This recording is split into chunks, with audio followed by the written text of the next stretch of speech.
A few years ago, Texas felt like the American dream. No income tax, big houses, and endless sunshine. People moved here in droves, trading snow and high taxes for freedom and wide open spaces. But in 2025, that dream is cracking.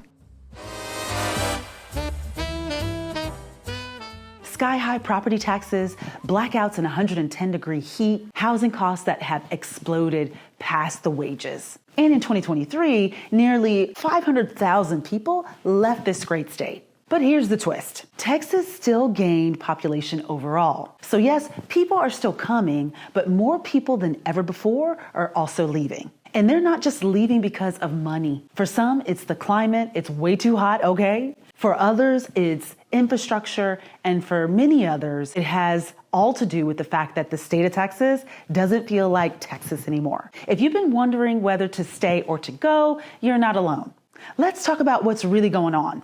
Texas built its reputation on being affordable, no income tax, state income tax, large homes, and plenty of room to be able to grow. But this year paints a very different picture. The median home price in Texas is now around $348,000. In cities like Austin, it's reached approximately $575,000, and that's still climbing. That's nearly 40% of an increase since 2019, which far outpaces the income growth. Texas also has one of the highest property tax rates in the country, averaging 1.68%. That can mean $6,000, $9,000, or even more in property taxes alone. And when the mortgage rates are hovering over 6%, it's not a surprise many first-time homebuyers, for example, are getting priced out. The old idea that moving to Texas would save you money, it just doesn't hold up the way that it used to, based on the growth and number of residents who have moved to the area.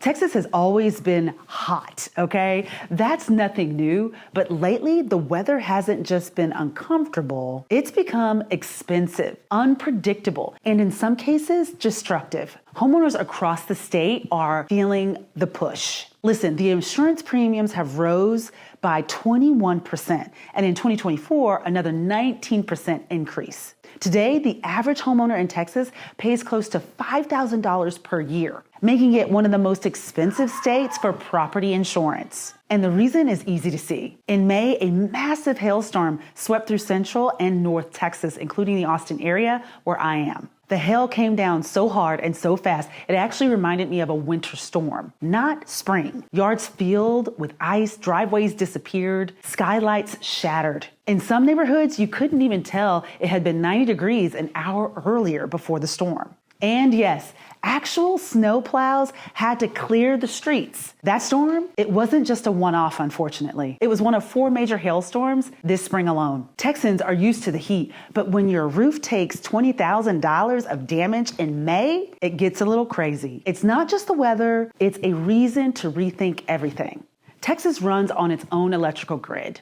That independence used to be a point of pride. But in 2025, it comes at a serious risk. This past summer, ERCOT projected a record-breaking demand of over 84,000 megawatts as heat waves swept the state. That's something really serious. So if your AC goes out, it really can be dangerous. And demand is only expected to grow. Texas is now a booming hub for data centers, which use massive amounts of power. That puts pressure on the system as well. Energy demand could double with no guarantee the grid can handle it. What used to be a joke, sweating through the summer, is now a real fear. People are wondering if the lights will even stay on during these types of heat waves. It's not just about the heat anymore, it's about reliability. And for some, it's become a tipping point. Texas cities weren't built for this kind of growth either when it comes to infrastructure. Over the last decade, Texas added nearly 4 million residents, more than any other state. And the pressure is definitely showing. Traffic is worse than ever before. I'm sure we all can agree on that. Drivers in Austin, Dallas, and Houston spend 40 to 60 hours per year stuck in traffic. What about public transit? Well, it's still very limited, especially outside of the city. So more cars, more delays, more frustration. Schools are also bursting at the seams. Some districts are adding portables faster than they can hire teachers. Hospitals are packed. ER wait times are super long, and they have doubled since 2019. It's not just about healthcare either.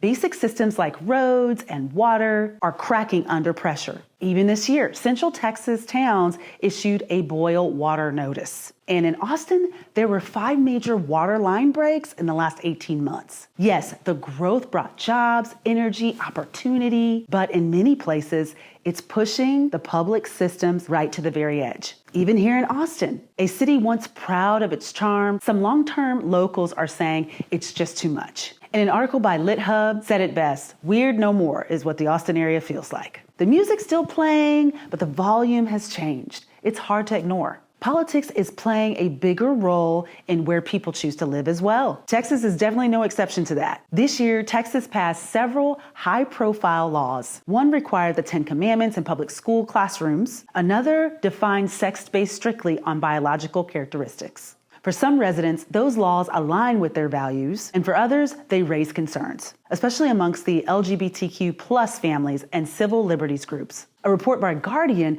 found that more Americans are moving based on their values, not just jobs or affordability. Texas was one of those states featured. Some families moved away because they no longer felt aligned with the direction of the state. Others moved based on those very same policies. The cultural landscape is shifting. Whether that feels like progress or not depends on who you ask. But one thing is clear. It's influencing how people feel about calling Texas home. Texas is still an incredible place for a lot of people. It has grit, momentum, opportunity. That really hasn't changed. It also comes with some real trade-offs. If you've been wondering whether Texas still works for you, you're not alone. And if you've been thinking about leaving, don't do it in a panic. Do it with a plan, with intention, and yes, your eyes wide open. If you have questions about whether or not Texas is a good fit or whether you have made the right move, I'm happy to help. Click the link below to schedule a call. Because whether you're staying or starting fresh somewhere new, you deserve to live in a place that supports your life, your values, and your time. Did you find this video helpful? Then hit that like button.